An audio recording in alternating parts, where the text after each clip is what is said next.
Success mantra, we shape future.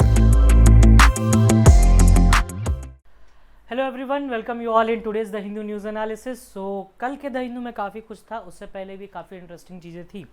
आज के the Hindu में कुछ चीज़ें कम है, बट हाँ, अगर वन लाइनर में आ गया तो अगर तुम्हें आता है नहीं आता उस वाले पोर्शन पे डिपेंड कर देता है वो।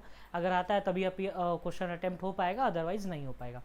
अच्छा, जिनका भी कल DULLB 3 ईयर का एग्ज़ाम था and I got to know कि पॉलिटी के क्वेश्चन ही नहीं आए उसमें। चलिए कोई बात नहीं, DU एज यूजुअल सरप्राइजेस देते रहता है। लास्ट ईयर मैथ्स के बहुत क्वेश्चन थे, इस बार मैथ्स के कम क्वेश्चन थे, कंप्यूटर के ज़्यादा थे, है ना। कंप्यूटर और जीके से भरा हुआ पेपर था।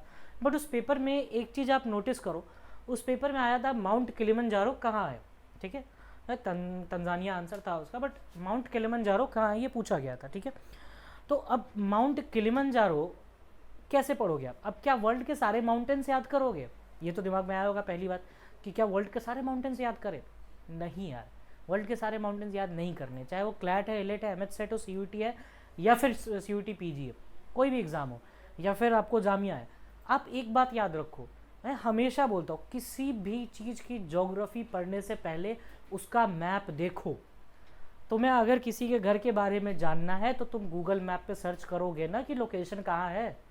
वही है वो चीज़ कि अगर आप किसी कंट्री को जानना चाहते हो तो आप उसको लोकेशन वाइज ट्रेस करो कि ये यहाँ है, तो थोड़ा सा ना क्लैरिटी बनता है। ज्योग्राफी आप रट ही नहीं सकते ये चीज़। आप आर्टिफिशियल इंटेलिजेंस नहीं हो कि आपको बस घोल के दिया और याद कर दो, ऐसा प्रैक्टिकली पॉसिबल नहीं है। तो जो भी लोग या जो भी लोग बनाते हैं ऐसी चीज़ें या प्रोवाइड करते हैं कि भाई ये लो लिस्ट, ये लो लिस्ट, या तो तुम बेवकूफ़ हो या तुम्हें बेवकूफ़ बनाया जा रहा है, दोनों में से कोई एक चीज़ है और इसकी गारंटी है। And I am not saying against anyone, but ये जो मेथड है ना, आप खुद सोच के देखो, you are a student and you can do it in a practical manner, तो वैसे ही करो। एटलस भगवान बना के भेजा है, लोग मेहनत करते हैं, उस पर तुम थोड़ा सा पढ़ लो। चलिए, फर्स्ट है DRI's बर्स्ट, रेवेन्यू वाला है। Major gold smuggling syndicate seizes over 61 kg gold, 40 crore in pan India operation rising sun. इसमें बेसिकली हम ऑपरेशन राइजिंग सन के बारे में बात करेंगे कि क्या है operation rising sun. What is Devin AI? कल शाम को ही लॉन्च किया गया नया आर्टिफिशियल इंटेलिजेंस है। International day of mathematics and Yaounde declaration, Cameroon में है यूनाडे, तो उसी के रिगार्डिंग है ये। Cameroon is in Africa, it is something related to the malaria, क्योंकि अफ्रीका में मलेरिया काफ़ी ज़्यादा है। काफ़ी पैसा है भाई, है ना। वो एक गाना भी आया है पैसा करके, तो वही काफ़ी सारा पैसा है इंडिया में। तो DRI's directorate busted the major gold smuggling syndicate. Basically government का एक ऑपरेशन है, ठीक है। उस ऑपरेशन के अंदर इसमें कि अलग अलग लोकेशन से, बेसिकली गुवाहाटी, बारपेटा, दरभंगा, गोरखपुर एंड अररिया, मुजफ्फरपुर भी इसमें शामिल था। These are the cities of Bihar. Araria and Darbhanga, Gorakhpur तो यूपी चला गया आपका, गुवाहाटी एंड बारपेट अलग हो गया। इन सभी लोकेशन से अगर टोटल मिलाया जाए तो 40 करोड़ के वैल्यूएशन का 61 kg gold biscuits and cash भी बरामद किया गया। अब ये है क्या?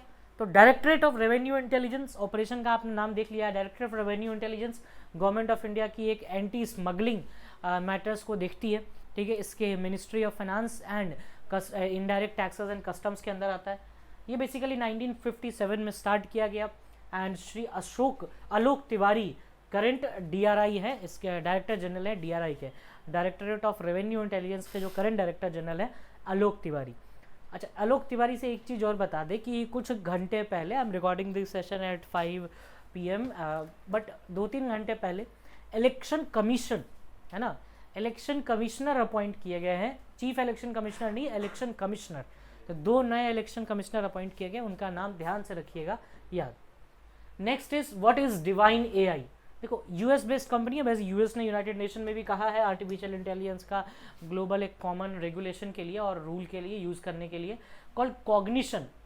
कंपनी का नाम है Cognition, has announce the launch of new AI chatbot है बेसिकली डिवाइन, है ना, Devin which claims to the world fully autonomous AI software engineer. अपने आप को AI सॉफ्टवेयर इंजीनियर बोलता है ये Devin, and form by company Cognition. ये सॉफ्टवेयर इंजीनियर क्या क्या कर सकता है? कोडिंग, डिबगिंग, प्रॉब्लम सॉल्विंग, ऐसी ऐसी चीज़ें कर सकता है। और SWE की एक बेंचमार्क है जिसमें ये देखा जाता है कि इसका परफॉर्मेंस कैसा है। इसकी परफॉर्मेंस में ये देखा गया कि 13.86 जो आपका इसका पूरा मतलब का वर्क है उसका 13.86% जो वर्क है वो ये बिना किसी के असिस्टेंट या पूछे कर सकता है खुद ब खुद। तो this artificial intelligence is way dangerous than you are thinking, because ये डायरेक्ट रिप्लेसमेंट है आने वाले इंजीनियर्स का। ठीक है, कोडिंग के लिए इंक्लूड करते थे हम इंजीनियर्स को, रिक्रूट करते थे डीबगिंग के लिए, प्रॉब्लम सॉल्विंग के लिए, अब उसके लिए आर्टिफिशियल इंटेलिजेंस बनाई जा रही है and it is going to be a great human disaster. चाहे जो कर लो, ये तो मतलब बना दिया है तो बना ही दिया। इंटरनेशनल डे ऑफ मैथमेटिक्स 14 मार्च को सेलिब्रेट किया जाता है, इंटरनेशनल मैथमेटिक्स डे, बेसिकली पाई के कारण। पाई इज 22/7, अगर आपने कभी बचपन में किया होगा सॉल्व। ठीक है, 3.414 इसका रहता है, 1414 ऐसे चलते रहता है, 3.14। 14 मार्च 3.14 पाई की वैल्यू है। ठीक है, approximate value of pi 3.14, the date when written in the format of month and day. तो अगर ये देखा जाए, ये बड़ा इंटरेस्टिंग है, मैंने भी नोटिस किया है इसको, कि अगर आप पाई को लिखो 3.14 is the decimal value of pi, है ना, पाई की डेसिमल वैल्यू है 3.14, लेकिन पाई का जो फ्रैक्शन में वैल्यू है वो है 22/7। तो अगर 3.14 देखो तो 14th date and 3rd month, तो 14th मार्च, ठीक है, वो इससे कहीं ना कहीं मैच होता है, इसलिए कहीं ना कहीं इसको सेलिब्रेट भी किया जाता है। फर्स्ट पाई डे जो सेलिब्रेट किया गया था वो किया गया था 1988 में by physicist Larry Shaw, San Francisco के हैं लैरी शॉ, तो उन्होंने ही किया था भाई इस पाई डे का सेलिब्रेशन। यूनेस्को ने पाई डे को मार्क किया है इंटरनेशनल डे ऑफ मैथमेटिक्स इन 2019। ठीक है, और जनरल थ्योरी ऑफ रिलेटिविटी वही पाई डे 1879 इसी दिन आया था, अल्बर्ट आइंस्टीन का भी, तो ये कहीं ना कहीं इंपॉर्टेंट है थोड़ा सा। यूनेस्को ने किया है 2019 में, पाई का रेफरेंस है, तो पूछा जा सकता है पाई के रेफरेंस में क्यों ही है, बिकॉज जो डे और मंथ है वो पाई का यही पड़ता है 14 मार्च। ठीक है, तो रेफरेंस के लिए भी सही रहेगा। युआंडो डिक्लेरेशन बेसिकली है क्या, ये मलेरिया को कम करने के लिए है। मलेरिया की एक वैक्सीन है जो कि WHO ने लास्ट ईयर ही रिकमेंड की है, उसको भी देखेंगे क्या क्या होता है। Yaounde declaration makes a significant commitment of 11 African countries, because malaria is mainly in the African nations, और जो मिड अफ्रीकन कंट्रीज है उसमें कुछ ज़्यादा ही है। ठीक है, कौन कौन सी कंट्री है, बुर्किना फासो, ये आपको वेस्ट अफ्रीका में मिलेगा। ठीक है, Cameroon, Ghana, Nigeria, Uganda collectively bear the highest burden of malaria, और वर्ल्ड हेल्थ ऑर्गेनाइजेशन की जो ग्लोबल मलेरिया रिपोर्ट है उसमें भी यही चीज़ है भाई, African nations are more prone to the malaria disease. R21 vaccine, पहले RTS-SAS01 वैक्सीन नाम था मलेरिया का, और लेकिन WHO ने दोबारा रिकमेंडेशन दिया R21 का और कहा है कि दोनों सेफ है। ठीक है, और हाई पब्लिक हेल्थ इम्पैक्ट हो सकता है इससे। अर्लियर देखा जाए तो एक मीकोंग मलेरिया एलिमिनेशन भी मतलब हुआ था चाइना के द्वारा, इसमें 6 कंट्रीज थे, कंबोडिया, चाइना, लाओ, PDR, Myanmar and Thailand.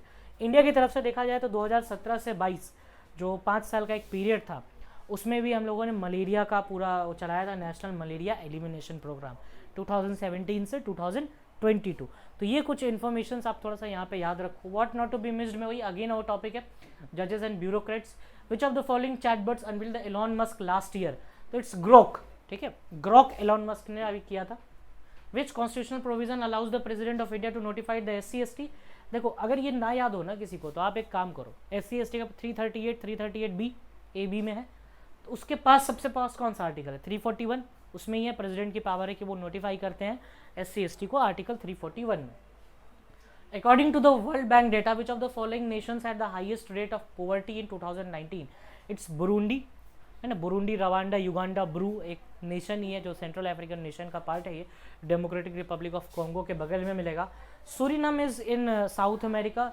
Djibouti is again in the Syria तो आपको ईस्ट एशिया नेशन है, जिबूती एंड बुरुंडी एक ही साथ पड़ जाएगा, है ना, तो वो चीज़ थोड़ा सा याद रखो। Djibouti is the part of the horn of Africa या ईस्टर्न अफ्रीका का पार्ट है।